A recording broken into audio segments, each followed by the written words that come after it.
শ্রীগুরু জয়। আমার চ্যানেলে আমার নতুন পুরনো সকল বন্ধুদেরকে স্বাগত। আজকে চলে এসেছি ঠাকুর একটি লীলা গল্প নিয়ে। গল্পটি লিখেছেন কৌশিক সাহা।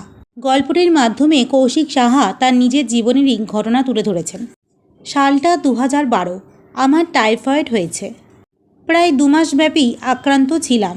তখন গুরুদেবকে ঠিক আমার পরিবারের কেউ মানত না, কিন্তু তার 4-5 বছর আগে আমার দিদা দীক্ষা নিয়েছিল। তখনও আমার বাবা মা বা আমি দীক্ষা গ্রহণ করিনি। তখনও অবধি আমরা বুঝতাম না গুরু কৃপা কী বা তিনি কে। গৃহে মঙ্গলঘট, পত্রিকা ও গুরুদেবের নিত্য সেবা পূজা হতো, কিন্তু বিভূতি ও কুণ্ডগঙ্গার জল যে কী সেটা কেউই আমরা জানতাম না।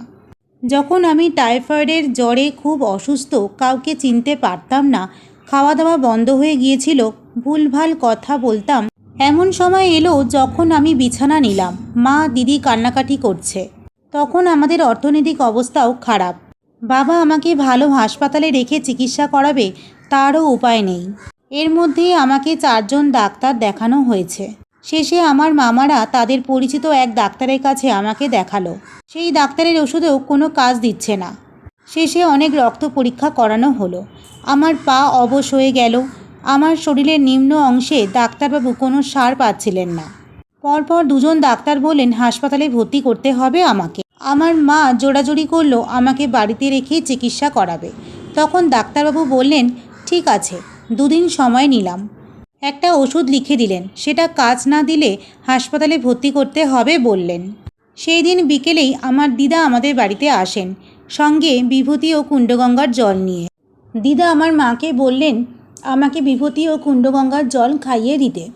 মা দিদার কথা মতো আমাকে খাইয়ে দিলেন। এইভাবে 2 দিন আমাকে বিভূতি ও কুণ্ডগঙ্গার জল খাওয়ানোর পর আমার মধ্যে কিছুটা সুস্থতার লক্ষণ দেখা দিল। 2 দিন পর বিকেলে যখন ডাক্তারের কাছে যাই, ডাক্তারবাবু তো আমাকে দেখে হতবাক। যে ছেলে 2 দিন আগে নড়তে পারতো না, সে এখন দাঁড়িয়ে আছে, এমনকি হাঁটতেও পারছে। এরপর আর আমাকে হাসপাতালে ভর্তি হতে হয়নি। চিকিৎসকের নিদান মেনে ও সর্বোপরি বড় ওষুধ বিভূতি ও কুণ্ডগঙ্গার জল সেবন করে আমি সম্পূর্ণ সুস্থ হয়ে উঠলাম। তারপর থেকে কোনো অসুখে পড়লে আমরা বিভূতি ও কুণ্ডগঙ্গার জল সেবন করতাম।